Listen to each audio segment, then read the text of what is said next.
Assalamualaikum warahmatullahi wabarakatuh. Halo, selamat datang di YouTube channel saya, yaitu Aldino Kamardin Santoso. Sudah lama sepertinya saya tidak membuat konten mengenai ya diri saya sendiri, dan mungkin hari ini konten ini akan menjadi penjelasan berbagai hal mengenai apa yang ada di YouTube saya. Jadi perkenalkan, nama saya Aldino Kamardin Santoso. Saya panggilannya adalah Aldino, mungkin bisa dipanggil Mas Aldino, Pak Aldino, terserah. Dan saya hari ini belajar banyak tentang YouTube setelah ngonten selama kurang lebih berapa tahun ya.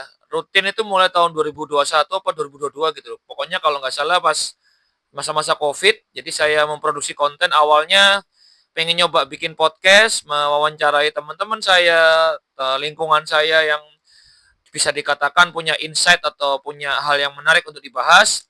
Lalu selanjutnya saya mulai mengembangkan konten mulai dari vlog, mulai dari video-video random gitu lah. Nah, sampai akhirnya konser dan beberapa hal berupa shorts lainnya. Oke, jadi eh, alhamdulillah selama beberapa bulan dan setahun 2 tahun subscriber pun naik walaupun nggak banyak-banyak amat. Kayak terus viewers juga lumayan ya naik. Jadi kayaknya nggak tahu nih konten saya yang paling banyak diminati mungkin konten tentang konser atau perform band ya. Kebetulan beberapa kali itu view-nya sangat tinggi. Misalkan konser Dewa 19 tahun lalu di Balikpapan, lalu konser Guyon Waton yang baru-baru ini di Balikpapan juga.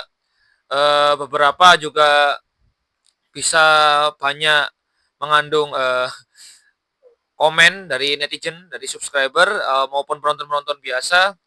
Lalu yang paling unik juga di Shorts atau YouTube Shorts ini video pendek-pendek random 1 menitan yang saya rekam, saya publish gitu kan, entah hari-hari kejadian di sekolah maupun ketika saya mengunjungi suatu tempat. Ini juga kadang-kadang dapat view yang tinggi, kadang-kadang juga nggak terlalu. Jadi memang agak anomali, sehingga disinilah saya belajar nge-YouTube. Jadi ada satu hal menarik yang telah saya pelajari. Jadi sebenarnya saya ini ngonten YouTube banyak melakukan kesalahan ya.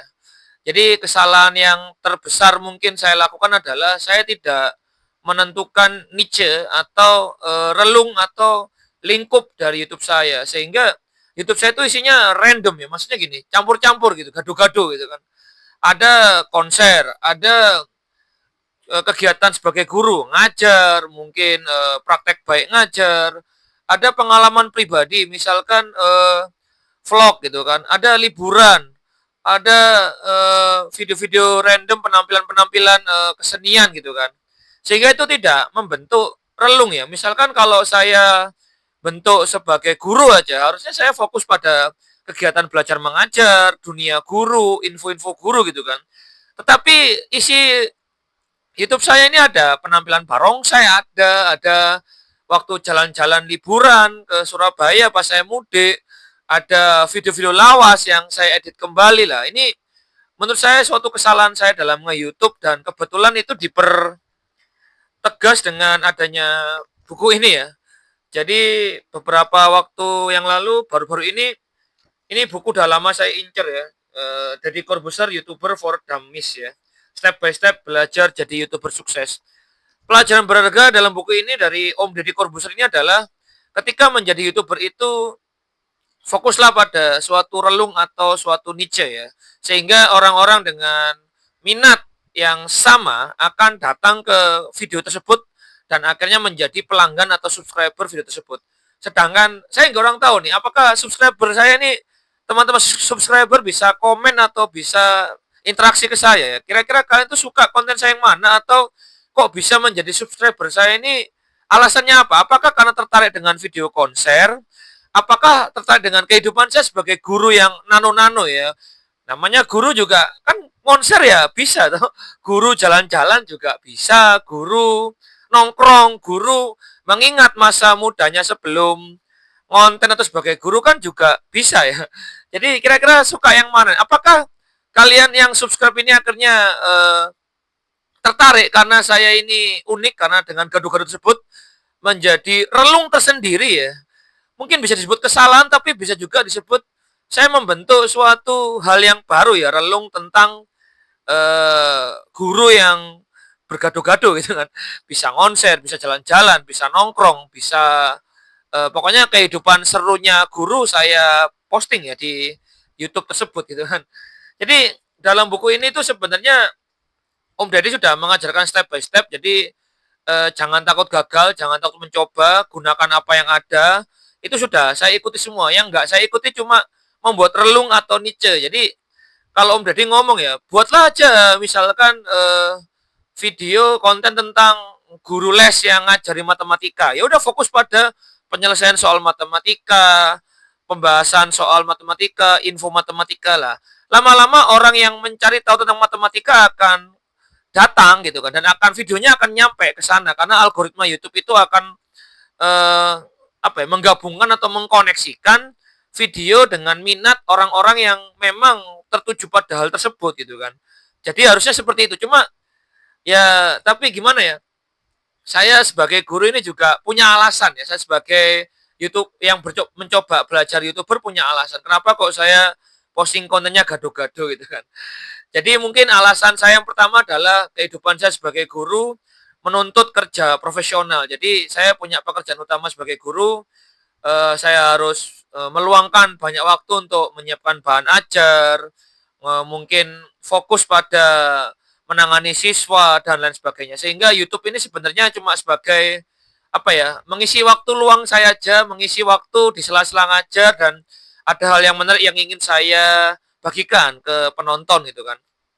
Jadi gini, semisal saya fokus ke YouTube mungkin bisa, tapi resikonya adalah mungkin saya akan kurang pro atau kewalahan di bagian ngajar, dan mungkin disitulah saya memilih lebih baik saya fokus jadi guru. Saya total fokus ngajar, fokus pada pendidikan, fokus pada murid aja dulu. YouTube hanya sebagai selingan, kalaupun nanti mendapatkan hasil entah apa ya, exposure, entah mungkin di masa depan akan menjadi side job atau penghasil tambahan gitu. Itu saya pikir nanti aja lah. Yang penting saya fokus ngajar dulu. Insya Allah kalau memang ada jalannya ya akan terbuka entah untuk kerjasama ke depannya, entah networking dan lain sebagainya. Jadi saya fokus ngajar, sehingga karena saya nggak punya banyak waktu untuk ngurusi YouTube, dan saya juga ngurusi sosmed yang lain gitu kan, ada Instagram, ada TikTok gitu kan, Facebook juga.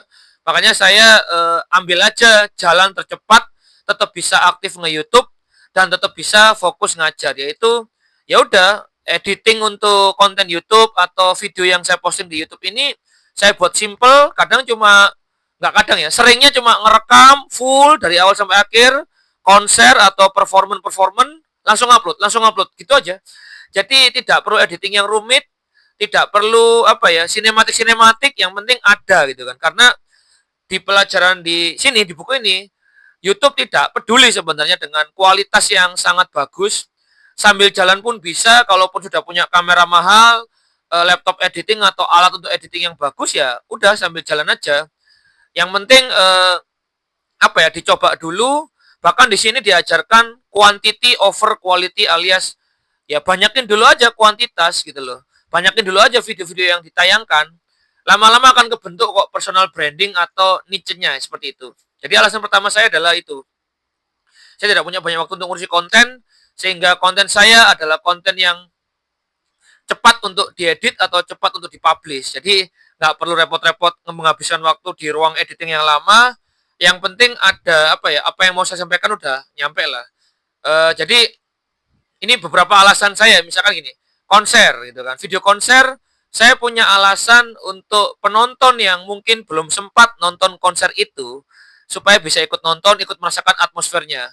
Ya mohon maaf karena beberapa video konser saya ikut nyanyi karena saya merasakan atmosfer di konser itu yang sangat luar biasa dan saya hafal lagunya, berarti saya ikut nyanyi. Kalau saya nggak hafal lagunya, nah saya fokus ngerekam biasanya. Jadi penonton YouTube saya, wah beginilah suasana konser gitu kan. Nah itu alasan saya video konser.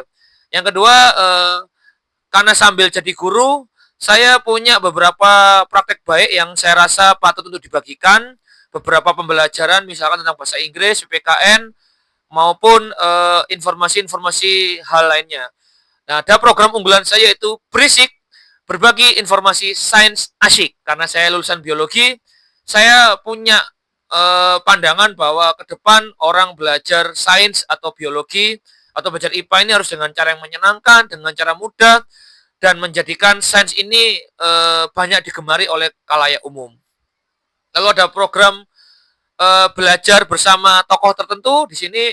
Ini yang agak apa ya, agak berkurang sekarang karena pada sibuk semua. Dulu zaman Covid, saya sering mewawancarai teman-teman atau rekan-rekan saya sendiri atau yang saya anggap punya wawasan menarik, misalkan tentang dunia wirausaha, dunia pekerjaannya, dunia kreatifnya, dan lain sebagainya. Dan mungkin ke depan kalau sempat ya akan saya lanjutkan. Lalu ada program game.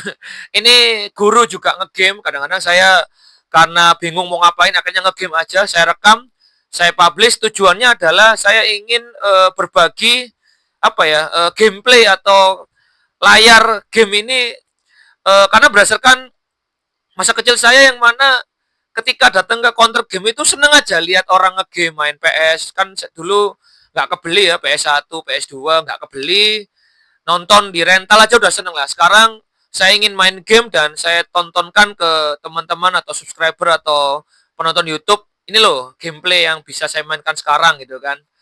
Dan ini mengisi waktu luang sebagai guru juga karena gabut ngegame. Atau video jalan-jalan, ini berbagi pengalaman saya mengunjungi suatu daerah. Kebetulan saya anak rantau dari Surabaya, saya ngerantau di Balikpapan. Banyak pengalaman-pengalaman tempat wisata dan lokasi-lokasi menarik yang dapat saya bagikan pula ke subscriber. Jadi itu dulu mungkin ya dari saya kepada teman-teman subscriber. Terima kasih yang udah bertahan, yang merekomendasikan video saya, yang komentar, yang memberikan apa interaksi, like, komen dan sebagainya. Ke depan saya akan berusaha tetap apa ya, ya sesempatnya lah, mumpung ini libur juga. Ini kebetulan ini hari libur, jadi saya mau klarifikasi sekaligus konfirmasi dan berbagi ilmu juga dari buku ini yang mendapatkan apa ya, saya mendapatkan banyak wawasan atau insight menarik tentang YouTube. Jadi dan kalau ada masukan silakan masukkan kritik dan saran di kolom komentar maupun hubungi langsung via media sosial saya yang punya gitu kan. Ya, terima kasih. Kedepannya sampai jumpa di konten-konten berikutnya. Semoga bermanfaat dan berkenan. Wassalamualaikum warahmatullahi wabarakatuh. Dadah.